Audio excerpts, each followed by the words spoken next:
Príjemný podvečer, prajem.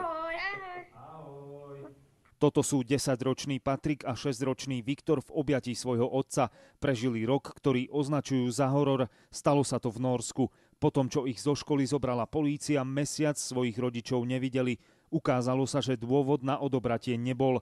Napriek tomu rodičov súdili. Počúvajte, aké chcela prokuratúra tresty pre rodičov za jednu výchovnú pozadku. 33 000 eur odškodné. To bolo nejakých 15 000 pre každé dieťa. Plus vlastne 8 mesiacov natvrdo pre obidvoch, pre mňa a pre manželku. Manželka, pôvodom Poľka, medzi tým prišla o prácu za to, že muža neudala. Právnici pridelení štátom boli podľa slov pána Petra tak povediac na druhej strane.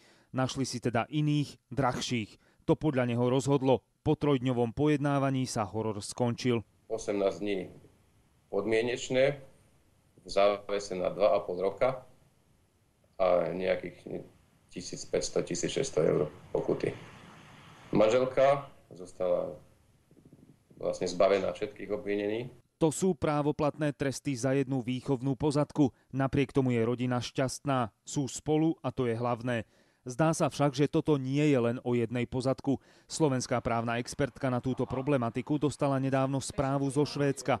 Podpísali sa pod ňu tamojší advokáti, sudcovia či profesori psychológie a práva. Upozorňuje na to, že v severských krajinách tiež dochádza k odnímaniu detí z biologických rodín bez náležitých dôvodov a žiadajú generálneho tajomníka Rady Európy, aby prostredníctvom parlamentného zhromaždenia a výboru ministrov Rady Európy náležite prešetril situáciu. Severské krajiny teda samé priznávajú, že majú problém.